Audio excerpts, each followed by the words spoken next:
Anatol E. Baconsky. Anatol E. Bakonsky, Romanian pronunciation. Anatol Baconsky, June 16, 1925, March 4, 1977, also known as A. E. Baconsky, Baconschi or Bakonsky, was a Romanian modernist poet, essayist, translator, novelist, publisher, literary and art critic. Praised for his late approach to poetry and prose, which transgresses the genres and introduces an aestheticized, original and progressively dark perspective to Romanian literature. He was also criticized for his early commitment to socialist realism and communism. Much of his work belongs to the field of travel literature, recording his experiences in the Eastern Bloc, the Far East and Soviet Union, and finally Central Europe. He was also a critically acclaimed translator of foreign works, including the Mahābhārata and poems by Jorge Semprún, Artur Lundkvist, and others, the author of world literature anthologies, and the editor of monographs on Romanian and foreign painters. After a brief affiliation to Surrealism in the 1940s, Baconsky was a prominent supporter of the communist regime who joined its cultural establishment. In the mid-1950s, he grew disillusioned with communist guidelines. This attitude was notably manifested in his activity as editor of the Cluj-based magazine Sto, where he reacted against the prevailing censorship. Having spent much of final years in Austria and West Berlin, where he became a critic of consumerism, Baconsky died in Bucharest, a victim of the 1977 earthquake. Anatol E. Baconsky was the elder brother of Leon Baconsky, a literary historian and academic, and the father of writer and diplomat Teodor Baconschi. Biography. Early life. Born in Kofa village, northern Bessarabia, presently Kanovka, Ukraine, he was the eldest son of Eftimi Bakonsky, a Romanian Orthodox priest, whose name he used as his patronymic middle name, usually marked by the initial. His brother Leon was born in 1928, around the time when the Bakonsky family was spending long intervals in Drepoti, a locality on the Prut River shore. In 1936–1944, he was in Chisinau, where he attended the Alecu Russo Gymnasium and high school, publishing his first poems in the school magazine Mugurul during 1942. During those years, Romania was engaged on the Axis side in the war against the Soviet Union, and Bessarabia soon became part of the Eastern Front, before King Michael's coup and the start of Soviet occupation brought Nazi German influence to an NC Romania during World War II. The Baconskys left the region, and Anatol attended the Lahaveri High School in Râmnicu Vălși in 1944–1945. Eventually, the family settled in Siamhd, Argeș County, while Anatol took his baccalaureate June 1945 and briefly worked at a factory in the Transylvanian town of Cisnădi. In November 1945, Baconsky moved to Cluj. He began his studies at the University of Cluj's Faculty of Law, while attending lectures in philosophy and aesthetics given by Lucian Blagov and Eugeniu Speranța. His first essay, which Baconsky considered his actual debut work, was published by the Tribuna Moi newspaper. Beginning 1946, his work was given more exposure and was published in local Transylvanian journals such as the Cari-based Prietenia Arte, before being featured in the collective volume Anthologia Primăverii, the Anthology of Spring. He was at the time an adherent to Surrealism, and a volume of his Surrealist poetry was supposed to be edited by Editura Fundatilă Regale, but never saw print, owing to the institution's disestablishment by the new communist authorities. Literary historian Mircea Braga writes that, over the following years, Baconsky showed himself to be a staunch critic of Surrealism, and quotes him defining André Breton's pupils as followers of a rigid dogma. Literary critic and academic Diana Campan also that the split with Surrealism and the avant-garde was a sign of his belief that negation could only result in value if substantiated, as well as his theory that aesthetic revolt, after manifesting itself as a disease, was degenerating into kitsch. Discarding Surrealism soon after, Baconsky moved to a poetic version of Socialist Realism, partly influenced by the Soviet cult tradition. See Socialist Realism in Romania. In 1949, the year of his graduation, Baconsky was a regional delegate to the Writers' Congress in Bucharest, a conference which led to the creation of the Romanian Writers' Union USR. Also in 1949, he joined the writing staff of the Lupta Ardeleului journal and married Clara Popa, a student at the University of Cluj's Faculty of Letters.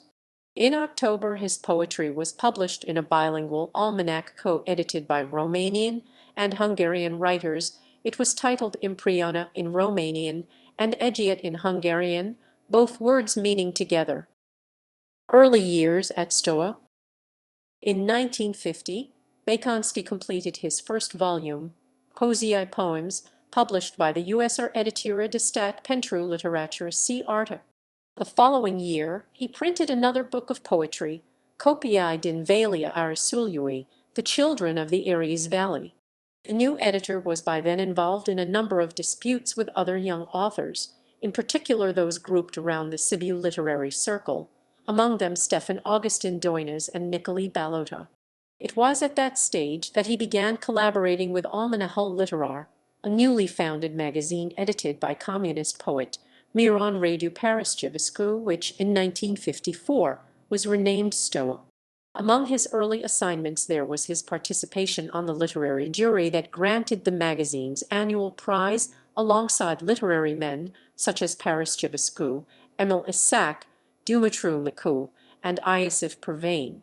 In one notable incident of 1950, the panel honored a high school student named Ion Matorca without being aware that Matorca's communist poetry was in fact a parody of socialist realist literature, authored as a prank by Baconsky's rival Doinas.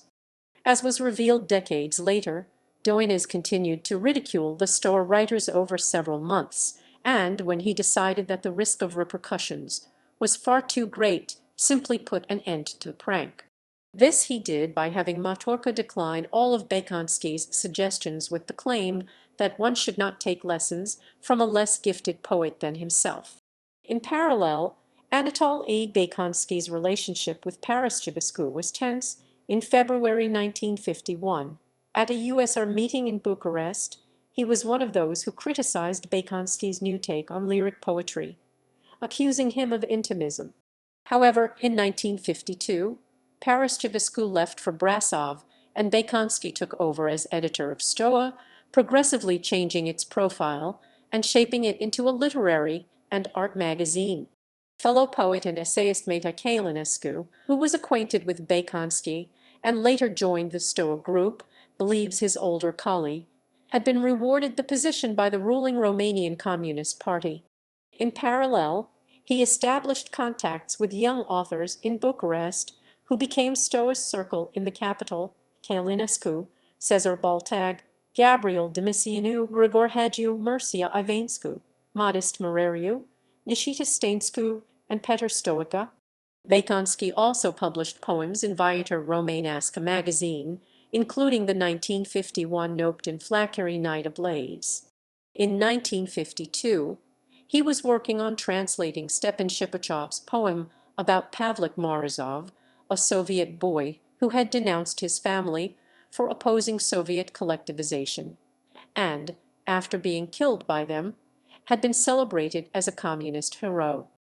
He was in the process of publishing a series of reportages about the lives of Romanian workers, and in 1952 stated that he intended to write poetry about life in the factories at Brad, which he had visited.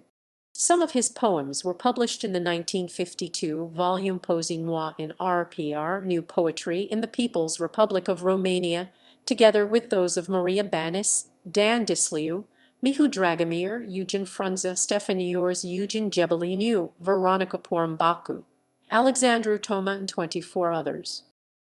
From Itinerar Bulgar to Fluxul Memoriae.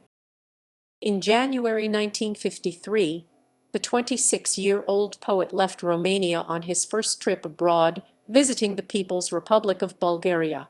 Back in Bucharest during March, he was present at a USR meeting indirectly provoked by the death of Soviet leader Joseph Stalin, during which they were confronted with the new cultural guidelines stated by Jorge Semprún.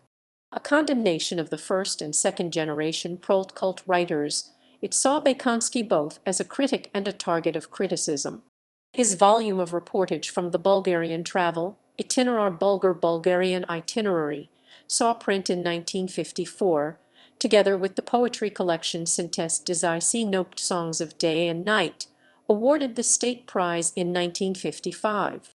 In 1998, literary critic Cornel Ungurianu proposed that by that moment, Baconsky was finding his voice as a rebellious author. According to Călinescu, the Baconsky of the late 1950s had completely changed his orientation. Writing for Stoa in 1955, Baconsky submitted an essay reviewing and promoting the work of George Bacovia, a symbolist and pessimist who had been largely ignored by post-minus 1948 critics. See Symbolist movement in Romania. Baconsky was again a U.S. delegate in June 1956 when he presented the body with the first of his reports dealing with the state of Romanian poetry. This Congress, literary critic Paul Cernak notes, coincided with a period when writers sought a regeneration to correspond with the relaxation brought by the death of Stalin. Also that year, he published his two poems book, comprising Syntical Viria Sestea this summer's song Lucrari si Anatimpuri sau Miscaria, de Revoluti Labors and Seasons, or the Orbital Revolution. In autumn he left for the Soviet Union and the Far East, visiting North Korea, the People's Republic of China, and Siberian areas. Beginning summer 1956, the communist regime clamped down on the cultural environment, its apprehension motivated by events in communist Poland, the scene of anti-communist workers' protests, and communist Hungary, where an anti-Soviet revolt eventually broke out. According to historian Vladimir Tismanenu, Bakonsky was one of the writers informed of the decision taken by communist leader George Georgiou not to endorse liberalization and de-Stalinization, particularly after the events in Hungary threatened to disrupt communism throughout the Eastern Bloc, and at a time when the regime condemned advocates of change mere on constant. Anatol E. Baconsky was again present in poetry with the 1957 volume Din Caló de Iarna Beyond Winter. According to Braga, it was the moment in which his poetry made decisive gains in originality, and the first stage in his renunciation of proletariat cult versification. It was followed by a collection of critical essays, critical colloquy. In October-November, Bakonsky was again a traveler to the Soviet Union, reaching Moscow, Leningrad and the Baltic, and the northern Black Sea shore. Late in the year, he issued Fluxul Memoriae, the flow of memory seen by Braga as essential in the development of his poetry. Move to Bucharest and debut in publishing. By 1958, Bakonsky became a target of criticism in the literary community. The reaction, Braga noted, was vehement and, in January 1959, got Bakonsky dismissed from his position as editor of Stoa. In October of that year, the poet left Cluj and settled in Bucharest. According to Ungurianu, the capital was hostile to Bakonsky, and the move was the equivalent of an internal exile. Over the following decade, he focused mainly on reading his earlier volumes of poetry, on publishing works of criticism and travel writing, and on translating works by various authors. His new home became a gathering spot for young writers who did not approve of communism's cultural guidelines, including Călinescu and other Bucharesters who had previously published their work in Stoa. In 1960, Baconsky published his translation of early Korean poetry Poetii Classici Corini and the reportage volume Calatoria in Europa C. Asia Travels in Europe and Asia, comprising both new works and a reprint of Itinerar Bulgar. The following year, he reprinted some of his poems under the title Versuri Verses and authored a similarly titled translation from the Italian modernist Salvatore Quasimodo, reprinted 1968. These were followed in 1962 by his translation of The Long Voyage, a novel by Spanish author Jorge Semprún published in Romania under the title Maria Calatori, and the cycle Meridians, comprising essays on 20th century literature, and published over 3 years by the magazine Contemporaneal. Also in 1962, Baconsky published the poetry volume Im Caterzoriai Desire Him to Daybreak, and presented a second writers' union, Report Situatia Poesiae Universale Contemporaine, the state of contemporary universal poetry.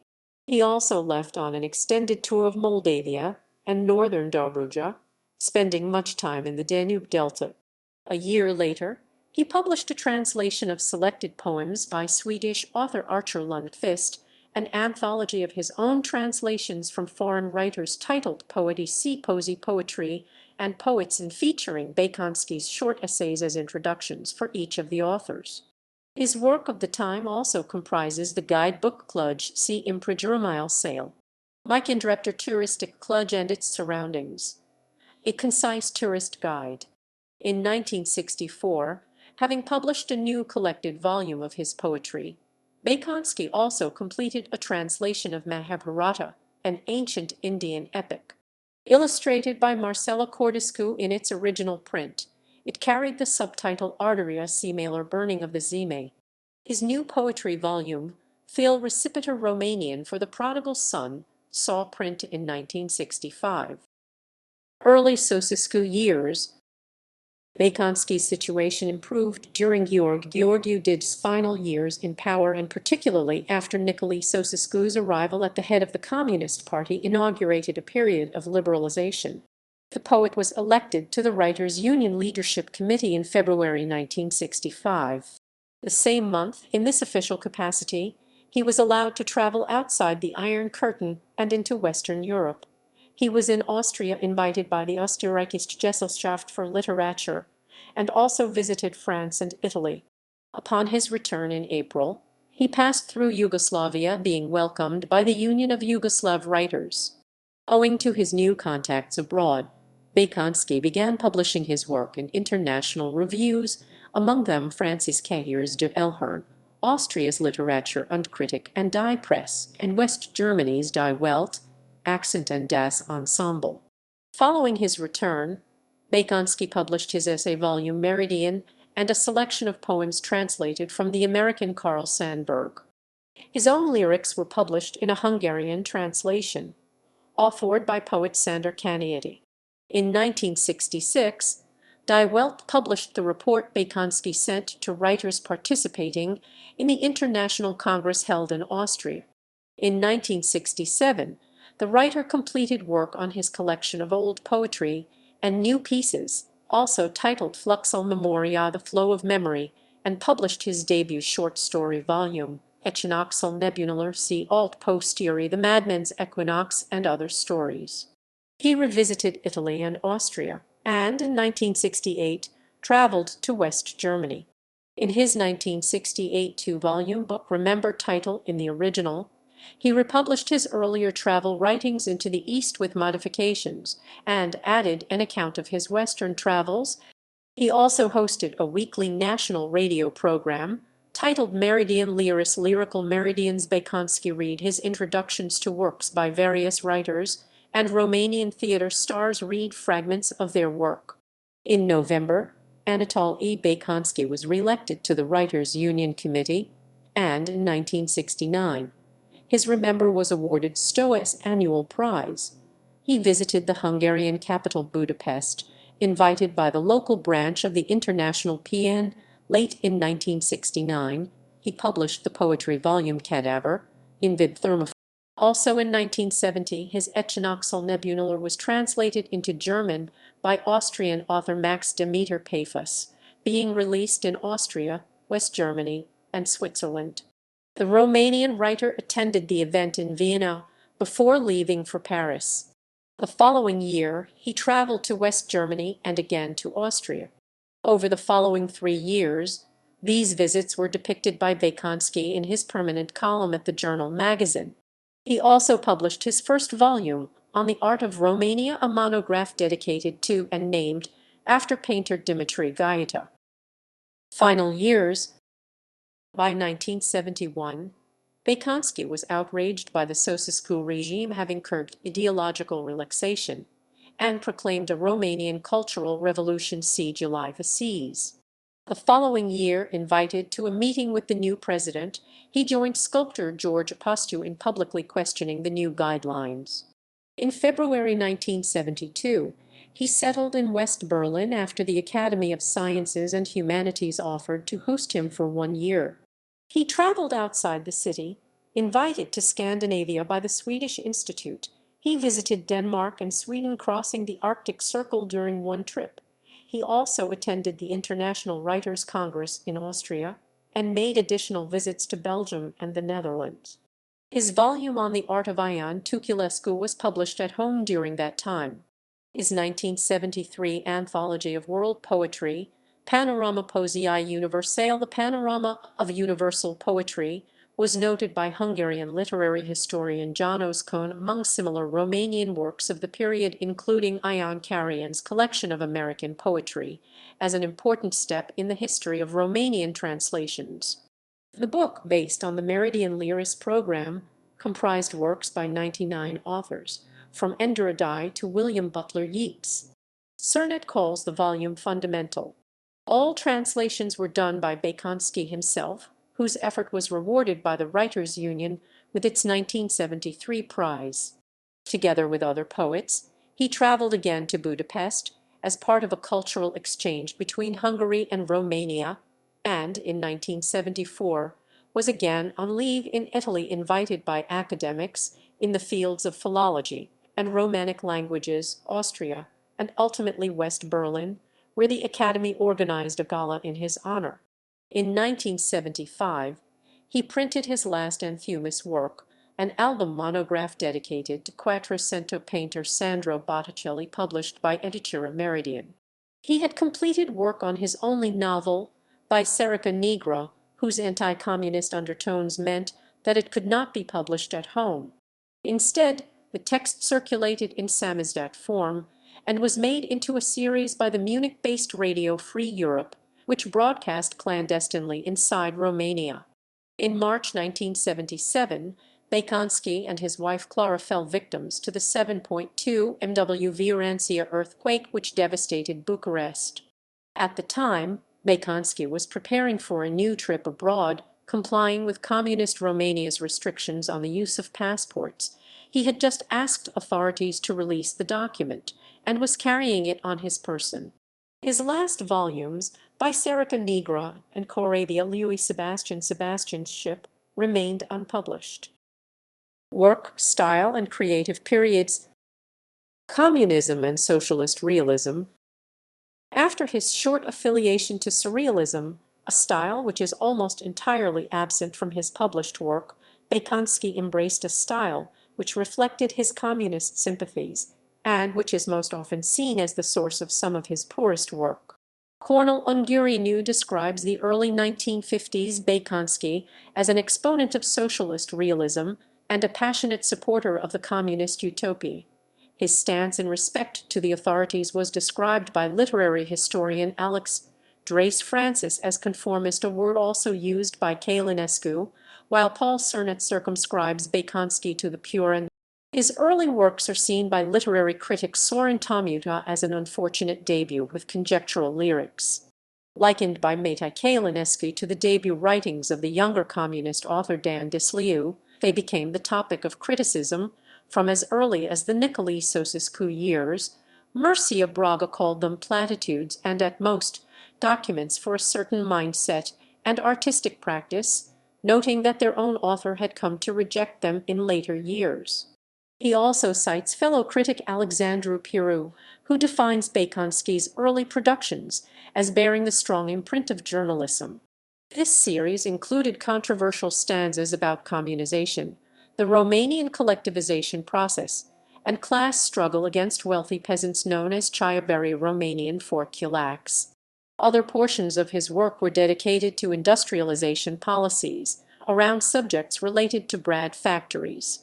Discussing his projects for 1952, in an interview with Contemporanal, Baconsky explained, "I am especially interested in the matter of engineers who rose from the ranks of young workers. I want to follow their transformation on all levels and create the figure of a young engineer in one of my poems. One of his best-known poems of the period has to do with the chaya-berry, and includes the lines. Other such lyrics read, former Romanian Communist Party activist Pavel Tugui, whose opinions diverged from the party line, claimed that, in effect, Bakonsky was writing with subversive undertones from the time of his debut. Literary chronicler Bogdan Cretu renders this opinion, but expresses doubt, calling Tugui dubious and, in reality, a politruk as sinister as all the others. Literary historian Eugen Simeon also proposed that Baconsky was, in effect, parodying agitprop literature of the day. Analyzing Bakonsky's early political views, his biographer Krina Budd concludes that the poet was attracted into cooperation in order to make a living, and that, from the very start, he was playing a number of different and conflicting roles. The writer was already noted for being a man of refined tastes, and for being interested by universal culture. Both Cretu and Cernet define him as a dandy of communism. The dandy trait had also been noted by Eugen Simeon. Simeon, who recorded his impression of Baconsky, spoke of his romantic beauty, sartorial elegance, and a form of melancholy which, he argued, recalled that displayed by 19th-century author Gerard de Nerval. Historian Vladimir Tismaneanu sees Anatol E. Baconsky as one of the few genuine left-wing intellectuals who remained associated with the regime throughout the 1950s. In his definition, the group also comprised Gia Bogza, Ovid Cromulniceanu, Gia Dumitrescu, Petru Dumitriu, Paul Georgescu, Georg Haupt, Eugen Gebeliniu. During his period at Stoa, Baconsky encouraged young authors to express themselves and created what both Tomuta and Cretu define as a literary oasis. Tismaneanu, however, criticizes the writer and other leftists on the cultural scene for not reacting against the post-1956 repressive mood, and argues that their inaction helped ideologists Leonid Ratu and his subordinate Mihai Biniac to restore Gheorghe Gheorghiu Dij's control over the writers' union. A particular controversy involves allegations against the young Baconsky for the way in which he treated his colleagues. Many voices in the literary community have come to suspect that he was an informant for the Securitate secret police, and that his reports helped in the arrest of other writers. Krina Budd proposes that, if such accounts are true, Bakonsky may have used the Securitate in order to silence those who competed with him for the approval of his teacher, philosopher Lucian Blago. The accusations are traced by Cernet to two separate sources, Bakonsky's adversaries in the Sibiu literary circle and Securitate General Nicolae Plesita. During his early activities in Cluj, Bakonsky is also alleged to have partaken in the marginalization of a less enthusiastic writer, Ion Desideriu Serbu, who was later to become a political prisoner in Serbu's memoirs. Bakonsky is singled out as one of those who betrayed his confidence. Break with communism. Despite initially complying with ideological requirements, Bakonsky was often subject to criticism in the official press. This occurred frequently after 1953, when Soviet Politico Georgy Mayonkov disavowed Proletkult, criticizing its exponents for having authored a bland and distant form of literature, an accusation which Bakonsky was regularly faced with from that moment on. Criticism was expressed early on by poet Veronica Porumbacu, who reproached him having published too little when the people is asking us to participate with all forces in the struggle. Also in 1953, Paul Georgescu, literary columnist at Sintea, the main Communist Party organ, reacted against the Stoa leadership and argued that Bakonsky personally had developed a high-flown style designed to hide his unfamiliarity with life and lack of ideas. Georgescu also claimed that Bakonsky's travel accounts had failed to show how Bulgarian people live, how this country looks today, and that his poems displayed various ideological mistakes. Writing for Viator Romanesca, critic Eugen Campus endorsed earlier pronouncements and added that, although Bakonsky was a talented poet, he found his contributions showed a tendency to repeat oneself for all the originality it covets. Literary historian Anna Selegin notes that, upon the end of the debates, the poet found himself was blacklisted by the official critics. In parallel, Bakonsky criticized other writers on similar grounds. He aimed such remarks at his fellow poet Eugen Frunze, which brought him additional criticism from Georgescu and Mircea Gafita. Several of Baconsky's poems, in particular the 1953 Rutina Routines, satirize authors who did not seek to make their poems interesting to the general public. The latter, Selagin proposes, may be a covert reference to an ironic pastiche of Mahābhārata, one of the socialist realist poets most trusted by the regime. One of the stanzas reads, Selagin also notes that Rutina, like the war poem Manifesto, constitute a dissonant note when compared with other poems of the day, including those of Binia.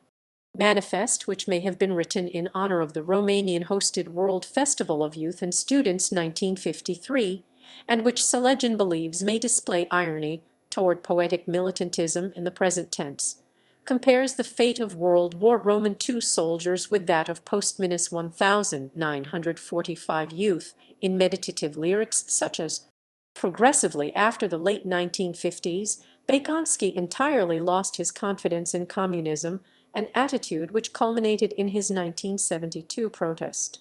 His disappointment was especially known to his intimate circle.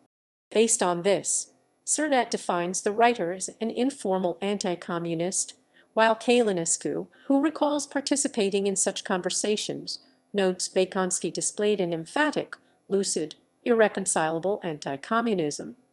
Not even later did I meet many people who had a more emphasized contempt, mixed with an intense repulsion. He believes Bakonsky's stance from 1958 onwards makes him the period's only dissident, although he also notes that the poet criticized the communist system only orally. Cornel Ungurianu, who stresses the importance of both his move to Bucharest and the numerous visits abroad, adds, he was to walk down a road which most celebrity authors of the 1950s communist East have walked down on, the one between fanatical exultation and acute misanthropies. According to Bogdan Cretu, 1967, when Echinoxal Nebular was published, was the capital moment in Bakonsky's non-compliance with the ideological requirements, with more than honorable behavior defining the second part of his career. However, Cernet speculates, the theory regarding his alleged collaboration to Securitate may offer clue that Bakonsky's new stance was itself orchestrated by the party in an attempt to offer him credibility and permit him to sabotage the literary environment. Bakonsky allowed his intellectual opposition to communism to merge with his activities as a cultural promoter. In addition to promoting the work of George Bacovia, Bakonsky had sought to republish the works of Mateiu Caragiale and his decadent novel Crai de Curtea Veci, but his efforts had been frustrated, and according to Eugen Simion, their only effect was that Cintea resumed its earlier campaign against Caragiale. In the climate of relative liberalization coinciding with Nicolae Ceausescu's early years in office, his anthologies and essays helped reinstate works of literature who had been previously censored. Ungurianu thus notes that Baconsky reintroduced the Romanian public to works of Central European authors, such as Franz Kafka and Ingeborg Bachmann, and argues he is the first one, or among the first ones.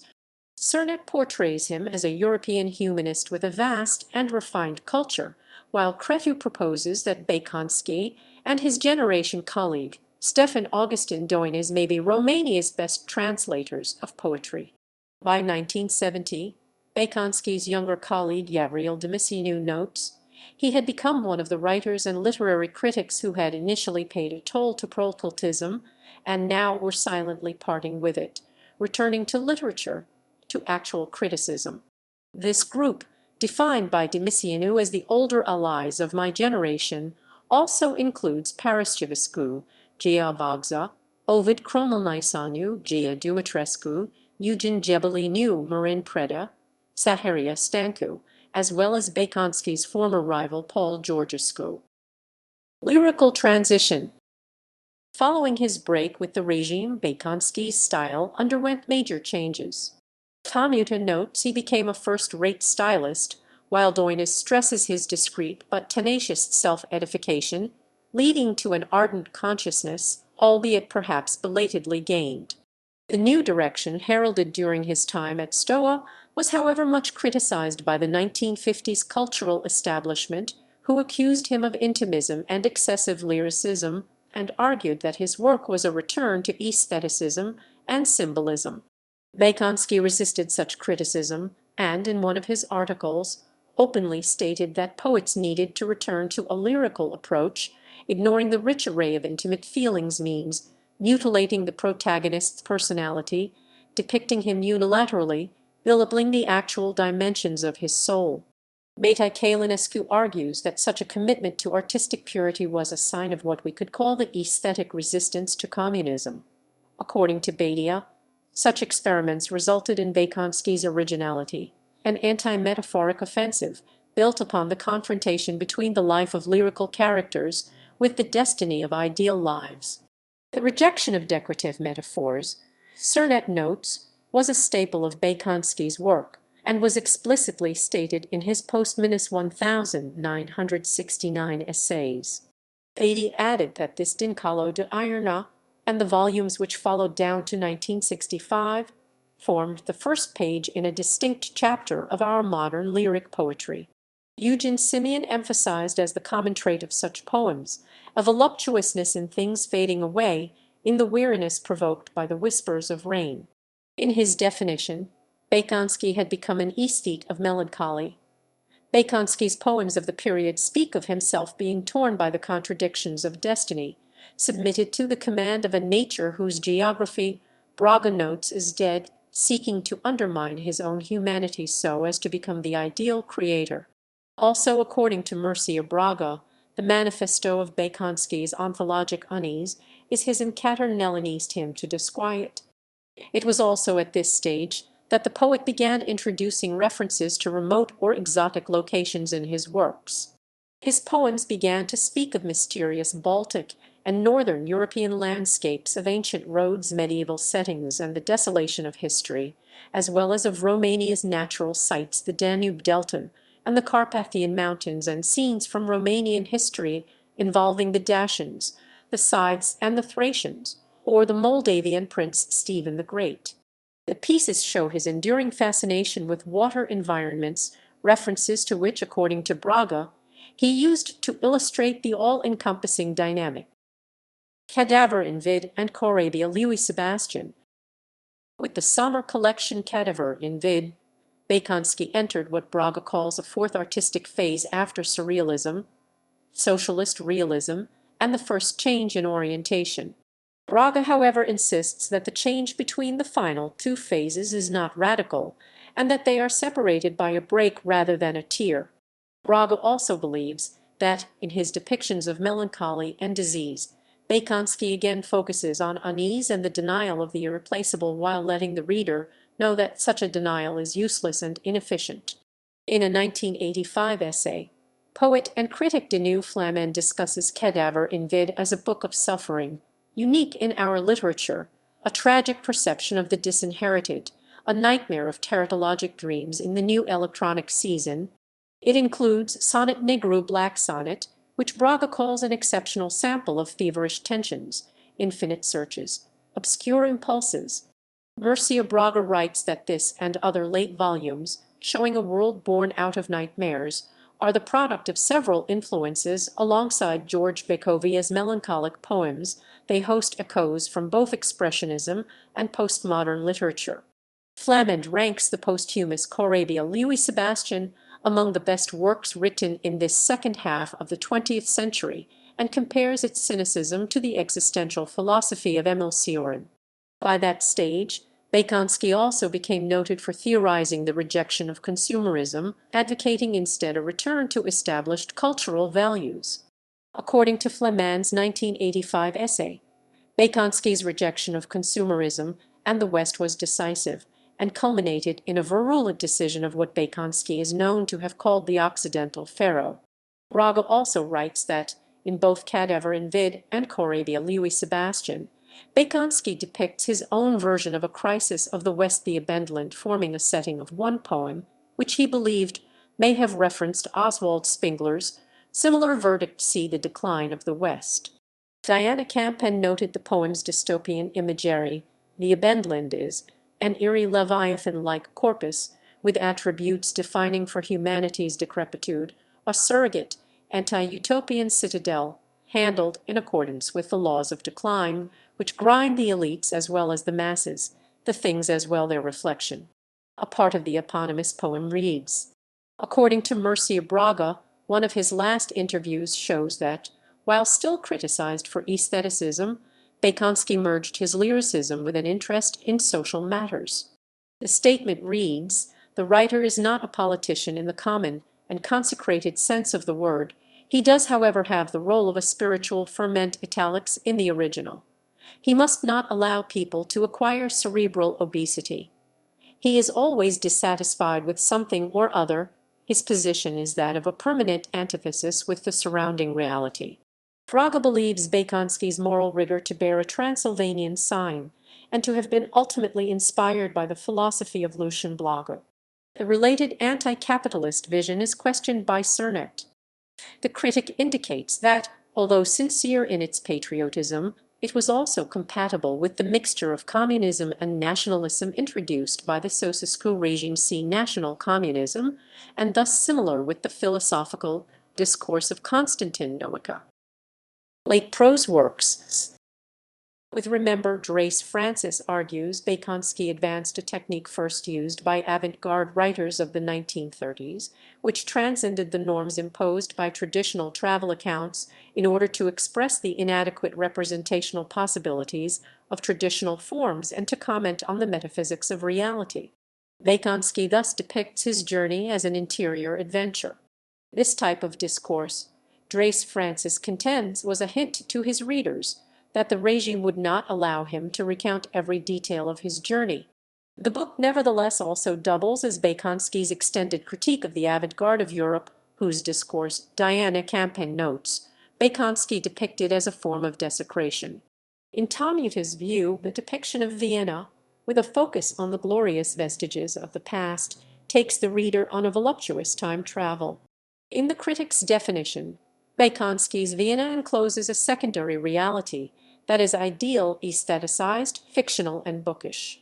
Drace Francis also notes that the climate of relative liberalization and détente of the 1960s not only made such journeys possible, but actually allowed writers the freedom to go beyond stereotyped depictions of capitalism, while it remained uncertain whether communist Romania's dialogue with the West would dominate the construction of epistemic value.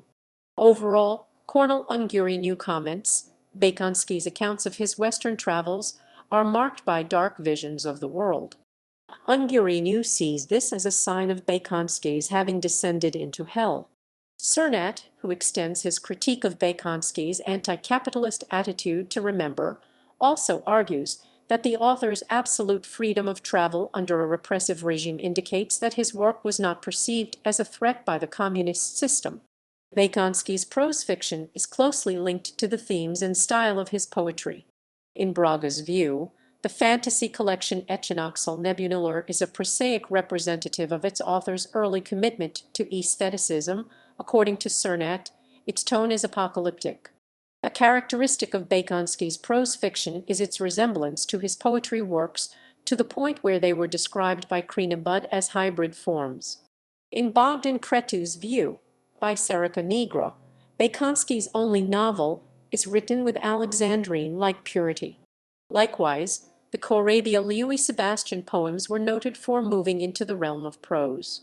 This transgression of limits summoned objections from prominent literary critic Nicolae Manoscu, who reportedly believed Bakonsky's work to be largely without merit. By Serica Negra is also read as his most subversive work, described by critics as a counter-utopia. Ungurianu sees it as a Kafkaesque work of absurdist inspiration, and a further sign of the author descending into hell.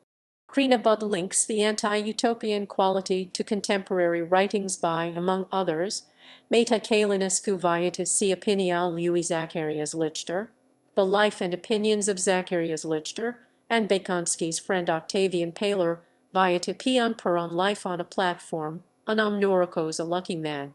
Written from the perspective of a sculptor, who is probably a transposition of Baconsky himself, it is a parable of totalitarian command, artistic submission, individual despair and withdrawal. The volume also offers a glimpse into the world of political imprisonment under communism.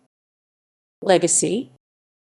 Anatol E. Baconsky was a noted presence in the literary community of his day, and is believed to have influenced poet, novelist, and translator Petr Stoica, who is described by Ungurinu as the writer's friend and emulator. Bakonsky's poems were parodied by Marin Cerescu in his 1964 volume Singer-Printer Poety Alone Among Poets. Cerescu's poem, titled A. E. Baconsky, Im Kater Nekonoskutal den Mein Him, To the Unknown Within Me, makes use of Bakonsky's lyrical style and displays of culture, showing the poet meditating about the ancient Scythian and Thracian peoples.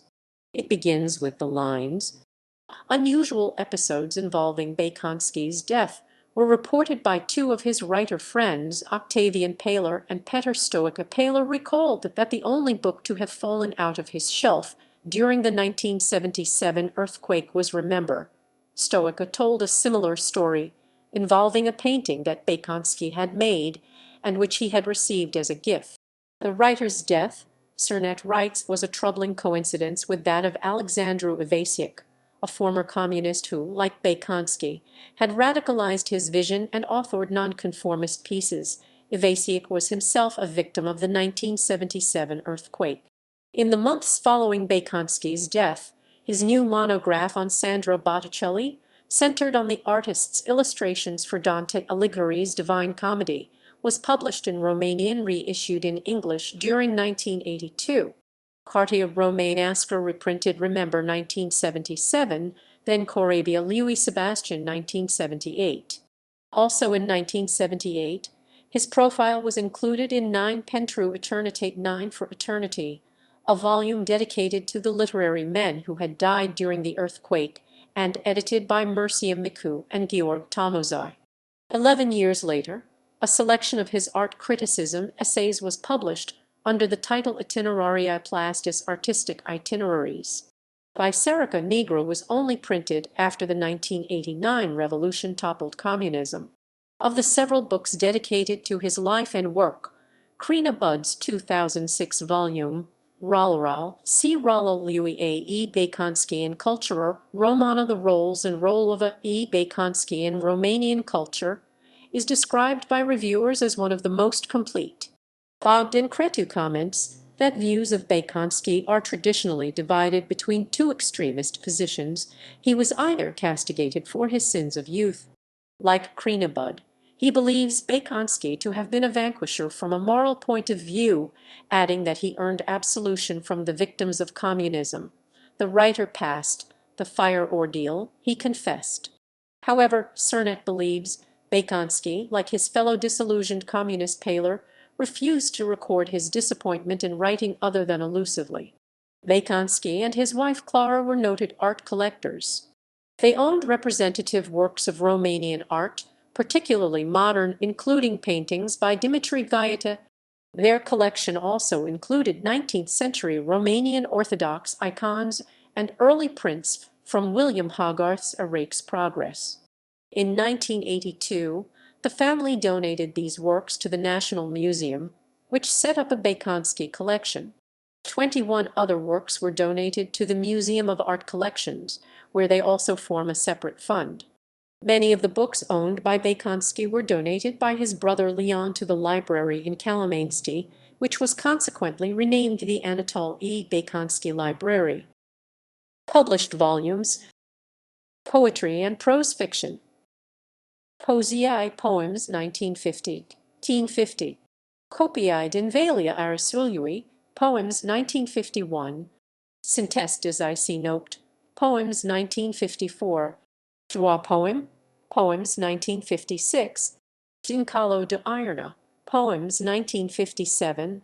Fluxal Memoriae, Poems 1957. Retrospective Edition 1967, C7. Versary, Poems 1961, X1. Im Kater Zoriae Desai, Poems 1962. Versary, Poems 1964. Theo Recipiter, Poems 1964. Echinoxal nebular C. Alt Posteri, Short Story Anthology 1967. Cadaver in Vid, Poems 1969. Corabia Louis Sebastian, Poems, Posthumous Edition 1978. Bicerica Nigra novel, Inscrieri Vol. Roman II Posthumous Edition 1990. Travel Writing. Itinerar Bulgar 1954. Calatoria in Europa C. Asia 1962.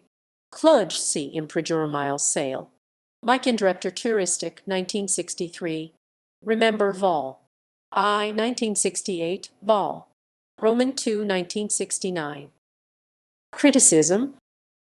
Colloquiu Critic 1957. Meridian. Pagini Despre Literatura Universala Contemporana 1965. Second edition 1969. Dimitri Gaiete 1971. Ion Tuculescu 1972. Botticelli 1974. Botticelli, Divina Commedia, Posthumous Edition 1977. Translations. Poeti Classici Corini 1960. Salvator Quasimodo, Versary 1961. Second edition 1968. Jorge Semprún, Maria Calatori 1962. Artur Lundkvist, Versary 1963. Poeti C. Poesy 1963. Mahābhārata Arteria Zmailer 1964. Carl Sandburg, Versary 1965. Panorama Poesiae Universale Contemporaine Anthology 1973.